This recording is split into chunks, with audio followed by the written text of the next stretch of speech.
I'm in the church with my grandmother, and I'm praying to God. I'm saying, who's the true God? I'm confused. And suddenly I hear the pastor calling up, who wants to see God? Come forward. And I said, wow, that's me. I want to see God.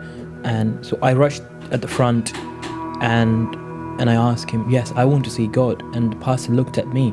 He put his hand on my head and he prayed. And when he started to pray, there was some like electric went through my legs, and that excitement was so good that I couldn't even stand on my feet. I just fell over, and I think it was like a few minutes I was on the floor of the church. And when I was on the floor, I closed my eyes and I saw this big bright light came to me, and I could see someone standing there. And I heard the voice, my son, you wanted to see me. I'm Jesus Christ. I'm Son of God. If you believe in me, I will give you eternal life.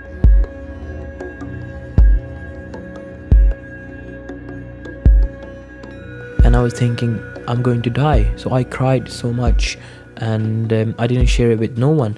So I came back to Oxford. I went to the bedroom. 3 o'clock in the morning, I see in my dream there's a bright light comes up to me, and I see Jesus Christ standing there, and I heard the voice, my son, don't be afraid, I will protect you. And she explains to me that this is the answer of your prayers. I don't want to force you to come back to become a Christian, because I know in 2 weeks' time you're going back to Pakistan. I want you to... She knew the danger. She knew the danger of you going back as a Christian. Yeah, but I said, I cannot deny a God, Jesus Christ. He came to me, so I cannot deny him. I am not a Christian, but I will follow Jesus Christ.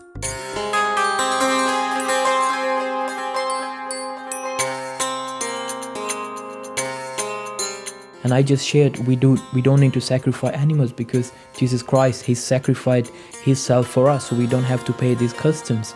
And that was the point where everyone looked at to me, and they one of the questions I said, do you know what you're saying? Like, you come from a Said family, and if your dad will hear that, he'll be ashamed. And that's where everyone found out.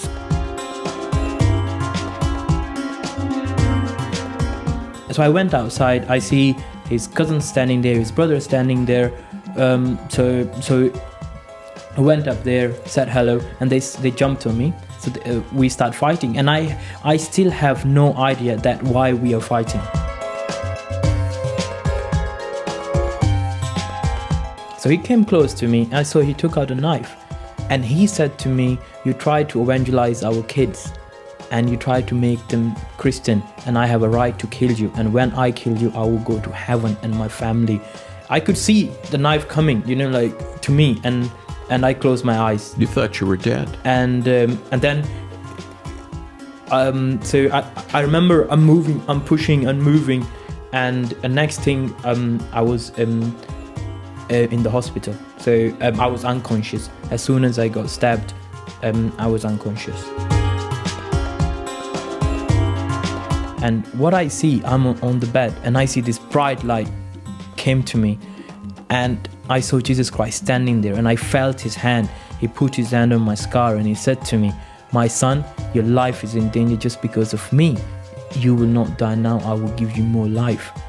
And that's it. I just woke up. And when I woke up, I looked at doctor, and doctor looked at me, and he said to me, what happened? And I said, I don't know, because I was thinking, if I tell him, he might stab me again.